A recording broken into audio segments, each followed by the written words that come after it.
Welcome for joining our office hours. This is fantastic. As you know, I'm Rasan Harris, the CEO of Citizens Committee for New York City.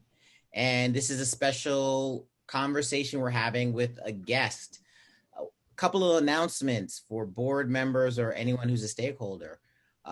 New York City is coming out of the pandemic, but not to be a downer, some folks are still suffering.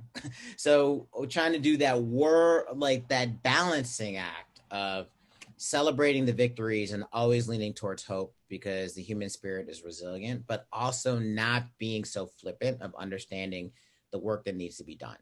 So on the positive part, on the New Yorkers for New York campaign that we're raising money for, and we have a showcase for on June 22nd, we have hit over 70% of our fundraising goal. So thanks to everyone who've raised money for it. Added to the coffers recently was Wells Fargo came in with a $250,000 commitment to us, in particular to support our neighborhood business work. Specifically, $200,000 of that award goes to neighborhood business grants that we've been making this year. 50,000 goes to the general operations that makes the magic happen. And we also got an amazing commitment from Frida, Polly, and Connor Bastable. Frida and Connor are being honored part of our New Yorkers for New York campaign, and they pledged $100,000, which is insane themselves. And they're sharing the word with their friends and family. So for all board members, stakeholders, whoever else is out there listening to this and the sound of my voice, June 22nd, show up to the vote for the primary. And also June 22nd, we have our showcase event. It is free to register. If you're so moved, you can sponsor us too. But at the very least, we want you to show up for Citizens Committee and show up for New York City on June 22nd. But in regards to the wonderful things that have happened, we've given away, I think if my rough math is correct, we've already given away over $850,000 or $800,000 for the fiscal year 2021. We've made impressive grants and we're moving the needle in this very challenging time, but we need to figure out what the future of New York City looks like. And for me, as you know, as the person that was charged to lead this organization, I'm here for all people. And I also recognize the way to be there for all people is making sure that our individual stories and the background we come from is kind of honored in how we bring our talent to the table and how we join up for all of humanity. So I am so excited to have Stefanie Rhodes, who runs the Slingshot Fund, to talk to us about how she's showing up, how the organization she runs is showing up, what she thinks about the current state of philanthropy and the future of philanthropy, to inform us of how do we get other folks to join this, beloved community that's bringing New York City forward. And, how can we just rise to the challenge? I've said before, history is going to be written about what we did at this time. I didn't expect to be in the history book, but all these pandemics, welcome, we're here. So what is the chapter, what is the paragraph that's written about us going to say? And I think how we hear each other's stories and how we decide to show up is going to help us hopefully come out in a way that we are proud of the way that we show up. So Stefanie, the arc, I kind of said it. I wanted you to talk about yourself. How do you end up at Slingshot Fund? I love the fact that your family is there in the background with you. No, because that's the way it happens. I was on a talk with New York Cares and with the Association for a Better New York and Morgan Stanley Philanthropy. Yes, family is a part of it. Avery came on crying literally on the thing, trying to figure out where her Crocs were. That happens. Just looking for the water bottle. There you go. Water bottle, Crocs, it happens. But talk about who you are, why you show up the way you do.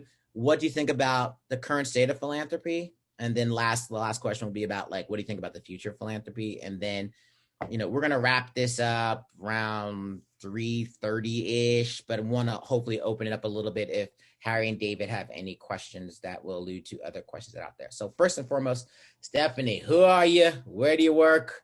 Why you do what you do? Okay, I'm going to give you short answers because I see the time. Thank you for inviting me to be part of this conversation.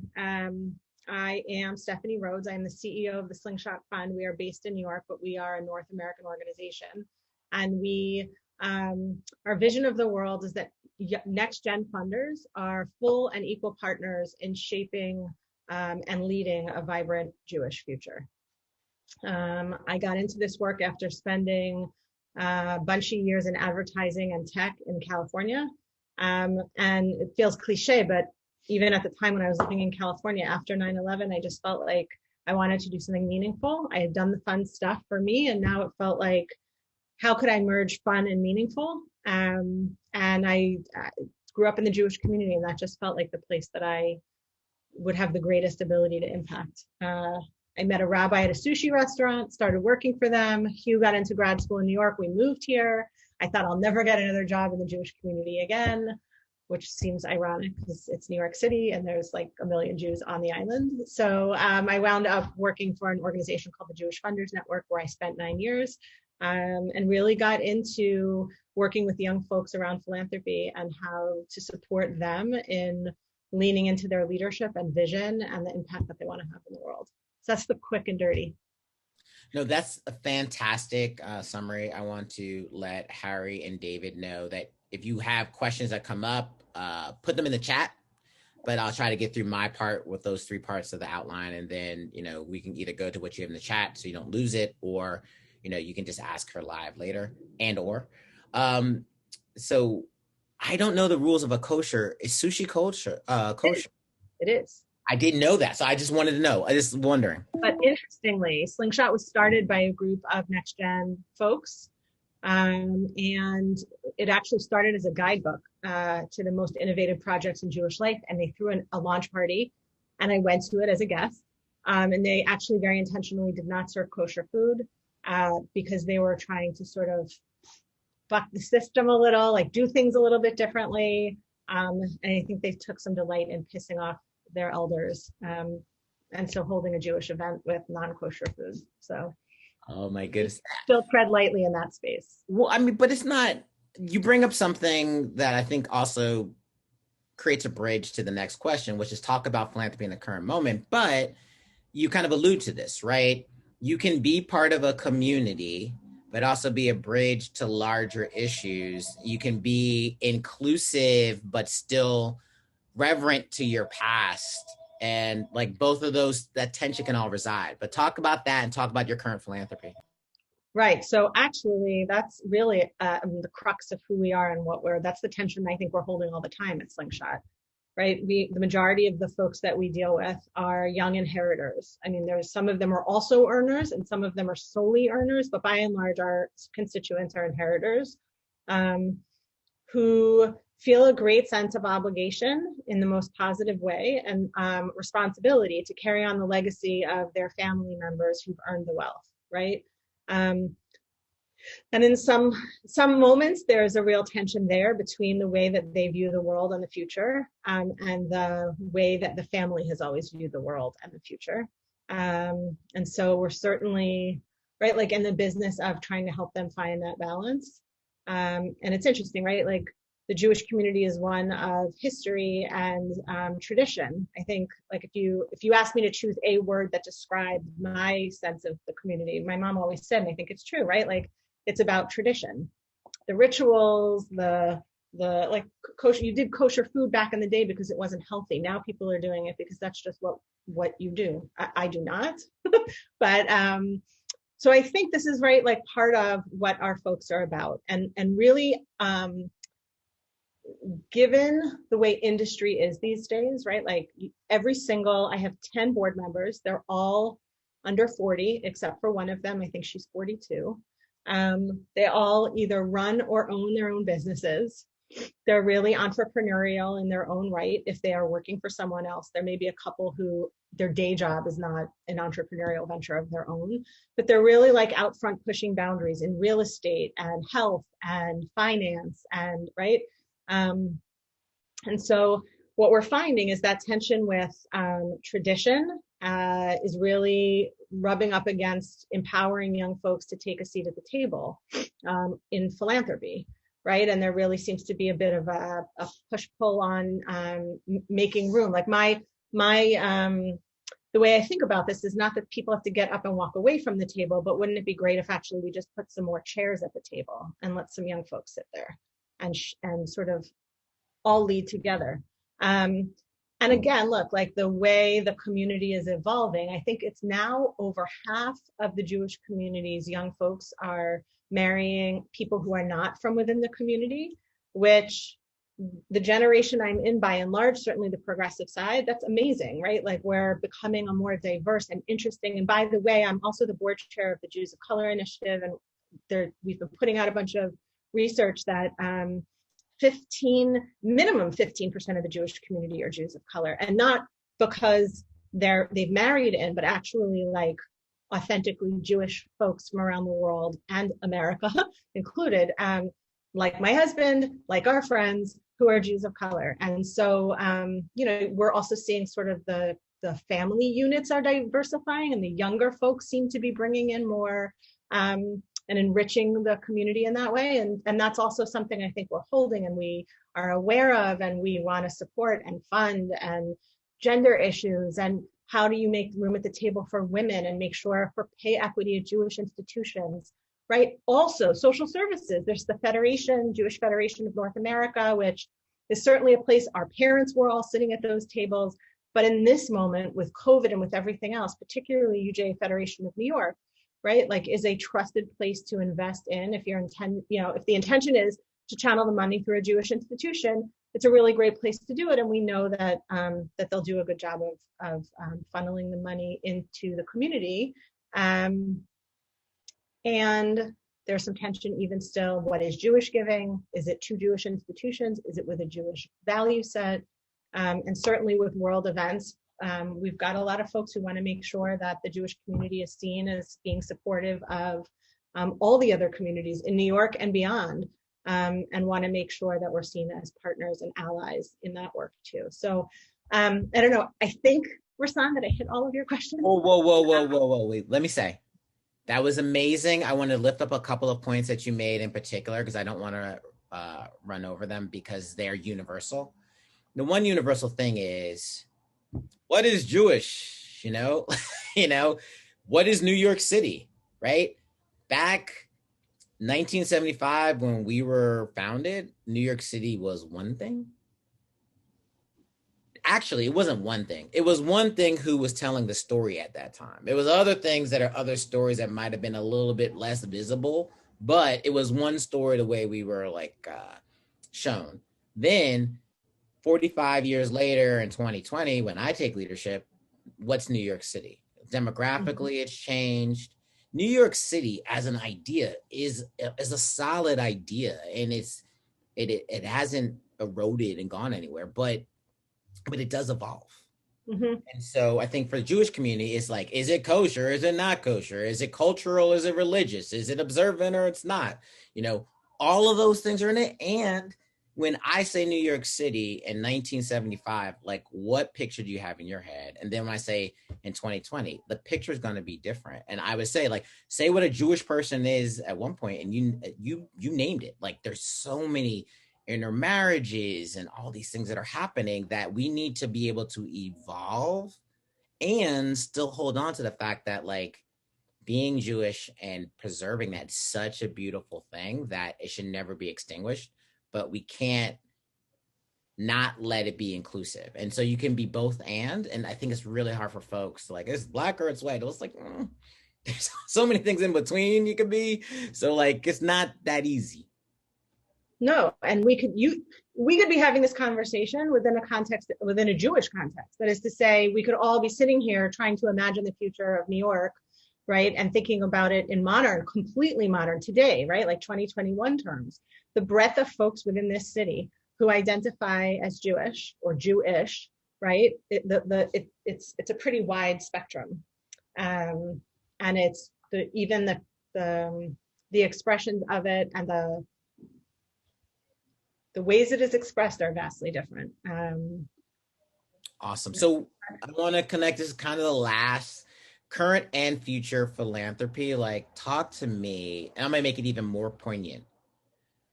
From a Jewish perspective, what does success look like in your philanthropy? You're not speaking for all Jews. I'm not saying that, but I'm just saying in your philanthropy right now, what are some of the things you're trying to be cognizant of as you're trying to inform the philanthropy of the next generation? And what does success look like for New York City, but through the lens that the Slingshot Fund brings? Yeah, thanks. It's such a great question. So I would say success. Look, I think our folks are very, very mindful of the power that they hold as funders, both the potential to impact the city and the world, right? And a real, I think, sense of obligation, as I started to say before, to get it right and not screw it up and hold the family legacy and name and honor it and do good in the world. And we're facing new challenges as a city and as a world, right? So, and then the other side of that coin is looking at the philanthropic ecosystem in general. Like, forget, Harry, I saw your question here about like, Jewish versus secular. The one thing that I would say is sort of constant that we're hearing from both, from this generation in general, I would just say, is a very keen awareness of the power imbalance that, right, like sitting across the table from potential grantees, who are they? And particularly, I think, because they didn't earn the money and they're charged with helping to steward it and give it away wisely. There's a real sense of like, we're in this together, like you're the practitioner and the expert and I am the steward of this wealth. And so really trying to break down some of the structures that aren't working in philanthropy. The delay, sometimes you need like urgent money, and the processes that the foundations have set up in order to get money out the door slows things down, when in fact, like they're, particularly like, let's think back to COVID with all of the needs in the city and getting money like from point A to point B. We did a whole series, a COVID briefing series last year, and really urged our folks to get the money out the door, like in the spring. If you're a December giver or second half of the year giver, like think about writing your check now, March, April, May, get it out the door and support the organizations because they need it now, right? Like we were seeing like the Jewish Community Center on the Upper West Side, the JCC Manhattan. I think I used to work there too.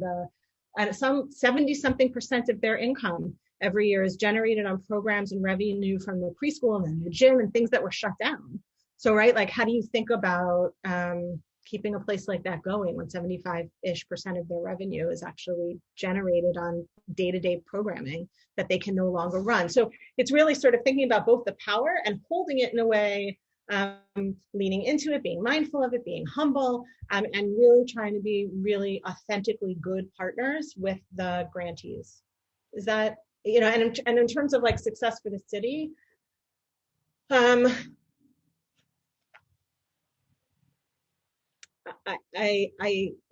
think we struggle. I would say from where I'm sitting, I observe a struggle within the community for agreement on everything that is politically charged and trying to say it, name some of them, feel free. Like you have to come up. Yeah.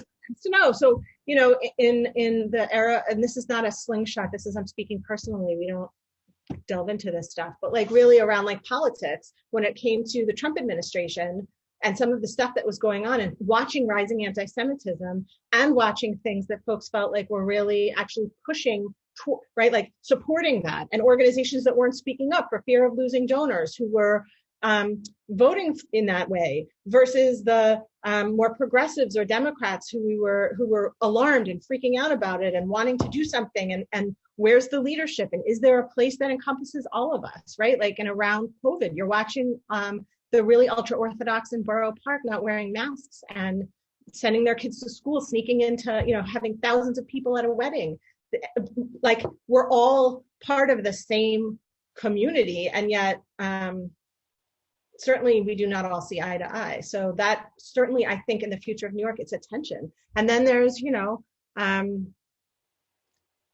there's so much. I'm so mindful of the time here, Rasan. No. So I bought us at least a full, we can go to, 3:38. So I got another 10 minutes. So feel free. We'll be able to open it up. But, name another issue that really comes to mind or so. And then I will open it up to Harry and David if they want to ask any questions live. But I think you're doing a decent job of looking at the chat and bringing them into the conversation, but I want to I don't filter. Take the filter off. Right. Yeah. No. So there's certainly that, and I'll say there's the New York Jewish Democratic Committee that was just started by a friend of mine who is trying to make sure that politics in New York are not just hearing from the far right, but also from a super progressive group to try to balance out some of the voices that the politicians are hearing in their ears. So that's really kind of what's a former Obama administration liaison to the Jewish community, Matt Nosanchuk, if anybody knows him. So there's that piece of it. And we've also really I think between my role as the board chair of the Jews of Color Initiative and Slingshot, and as a woman as part of a multiracial Jewish family, who leads this organization of people who also have multiracial Jews, right? Our folks have really been fired up about Black Lives Matter and equity and, inclusion and women, across the board, the issues that have really been coming up in the country, outside of the Jewish community even, and thinking about how we can create more equity around our boardroom tables and in our staff. How do we make sure that we're not just sitting in a room with a bunch of white Jews? How do we make sure that we're being inclusive of what the community looks like, not just the Jewish community, but New York, right? We are in a beautiful cosmopolitan city. How do we capture all that is to offer in this city and make it part of our work and be mindful of, and I think I said to Rasan, this is crazy. There's 100,000 Jewish communal professionals. And I don't know all of them, but I'm pretty well networked in this city. I've lived here for almost 20 years and I've been doing this work the whole time.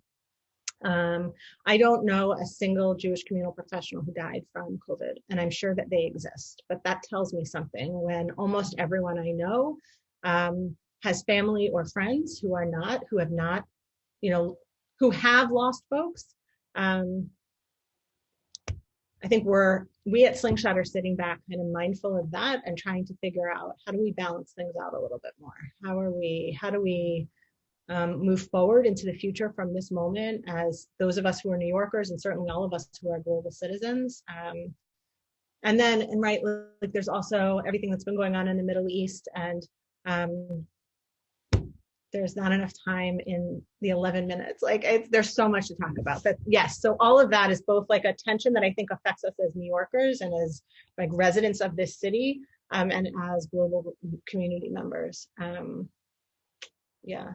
That's so helpful. So before I give it to Harry to make sure that some of the questions he had in the chat go, and David, feel free to chime in after Harry asks, I really want to highlight having a different opinion on how to address an issue is not the sin as far as I'm concerned. What the problem is not creating a space where folks can talk about things, not shame them, and try to provide, the folks who are econometric thinkers, you just try to find the best solution. Maybe the best solution and politics don't line up, and what would be the most equitable and impactful solution doesn't match with the politics, but at least let's have the debate to figure out how close we can get there. And if you can't do that, then I think we're just are living in a society that isn't reaching its best self. And the other thing I really want to say, because you lifted that up, not to be the juxtaposition to you, when we had that conversation, I think you mentioned it because I mentioned I was on the board of Classical Theater of Harlem, a board member, she died from it. I had 3 friends, that's unclear if COVID did anything with it or not, but I had 3 Black male friends under the age of 50 that died since April 7th, 2020 to April 7th, 2021. And actually, I lost a jazz artist, old friend, lives 2 blocks from me, 48 hours ago. And so working through all the grief, but doing the work, not feeling shamed, I don't have that level of burden, but still feeling like we can join up and do something beautiful together, not getting lost in the loss. I really believe you can't get lost in the loss, but you also got to recognize that it affects you. And then how do you see each other's humanity and move forward in a way that respects folks and gets to a better space is so important. So I just thank you for sharing. Harry, hit me.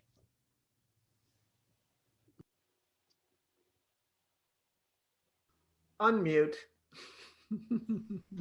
I'm not going to hit you, son. I am Stephanie. In my day job, I work for the Phipps family for Bessemer Trust Company, which is a large multifamily office. And we believe that philanthropy is one of the most important tools in the toolkit for helping to transfer your family values from one generation to the next. And it's a lot easier to talk about charity around the kitchen table than it is to talk about money.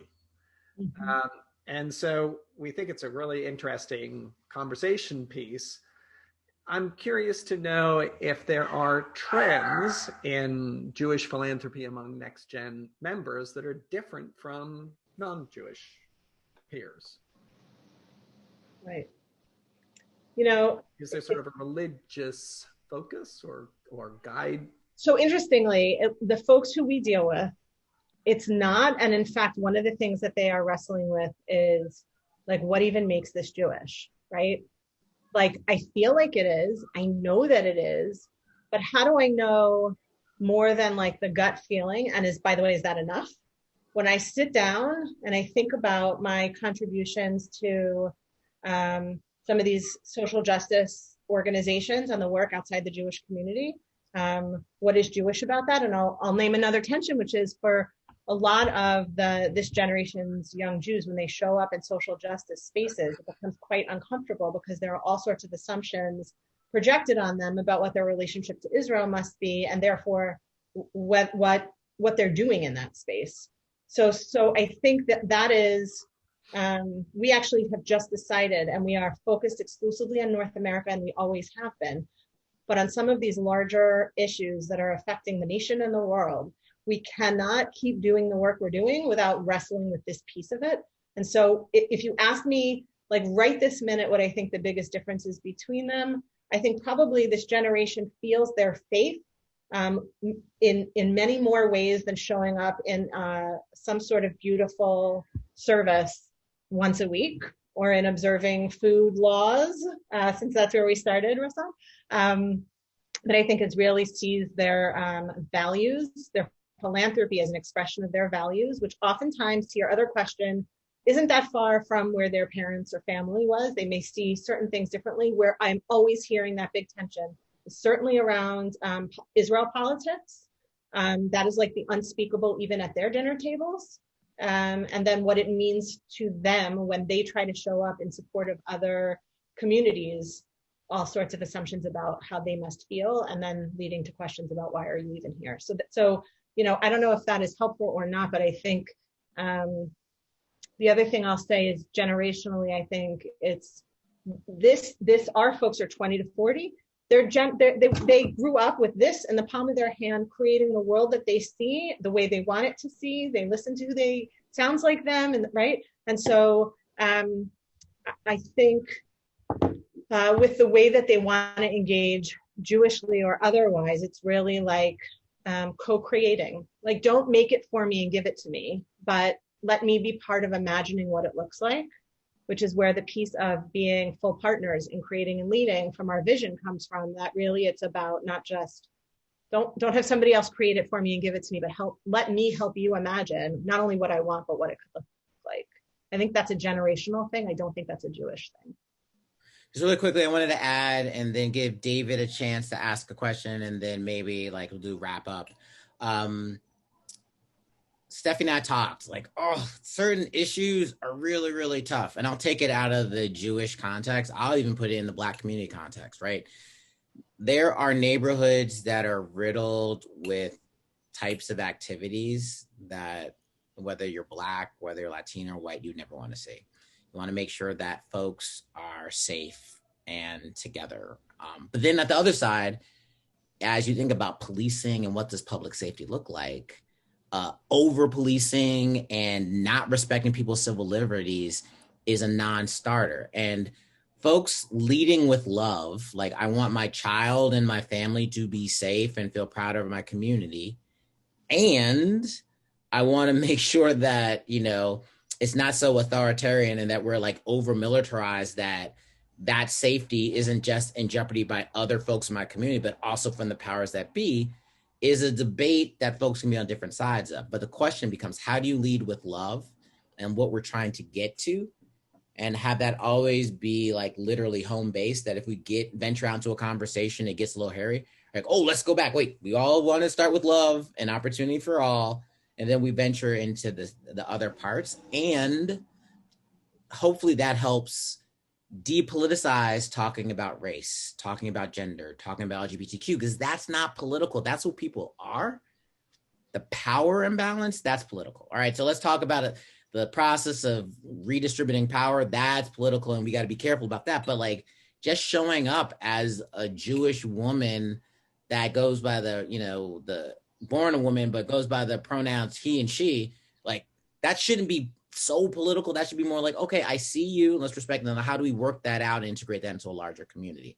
And that's where the sausage is made for me personally. So that's why I really appreciate the conversations that I had with Stefanie and want to share it broadly with our community. David. Yeah, it was very interesting hearing this conversation. I really appreciate your perspective, Stefanie. You met so many people, and it obviously represents, you really have a wonderful sense of what community thinks. But from hearing it, it sounds like, well, traditionally in the Jewish community, there's this tension between the division was either you're religious or you're secular or you're somewhere along this one spectrum. There seem to be many more places where you can be in a certain sense, but that they often are very uninviting. They tend to be sort of typecast. You can be Sheldon Adelstein or you can be George Soros, both obviously secular figures.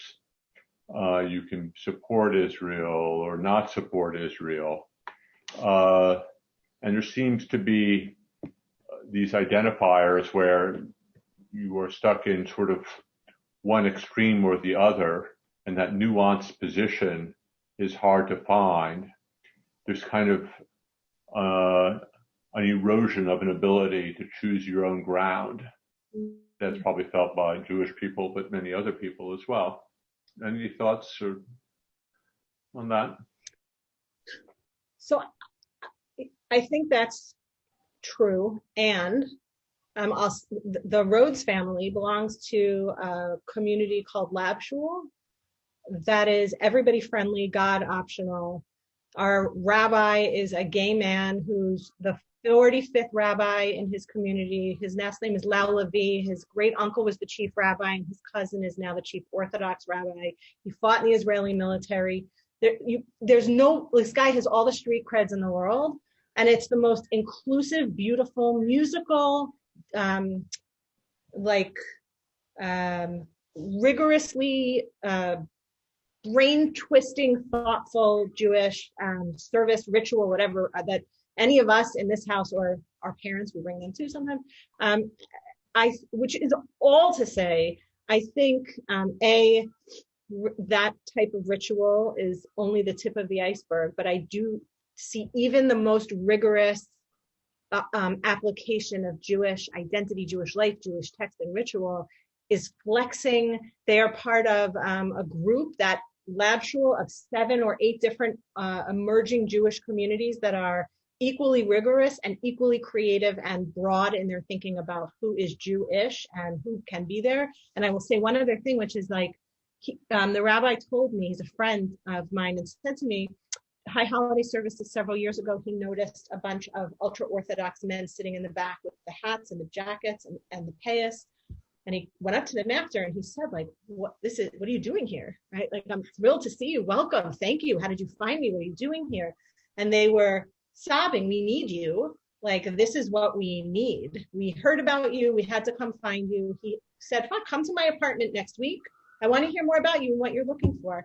He said he walked into his bedroom, or they had invited them to put their coats and hats. It was piled high on his bed. There is, I think, desire for thinking outside the box, stretching the model of what used to be. And I think that this generation is imagining equally rigorous and equally thoughtful, if not more so, like not just going through the motions of any of it, but not in the ways it's always been, right? Like in ways that are resonating with folks. And I see that across the board in like innovative Jewish projects that are dealing with, the environment and mental health and addiction and schools and LGBTQ and Jews of color. And like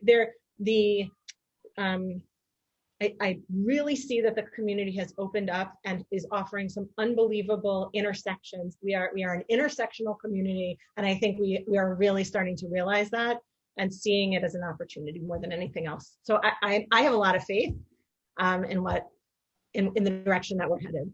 I hope that is helpful. It's certainly very encouraging, and it sounds wonderful. It's a nice way to go into a Friday. No, amazing. It's like Shabbat Shalom. That's going to be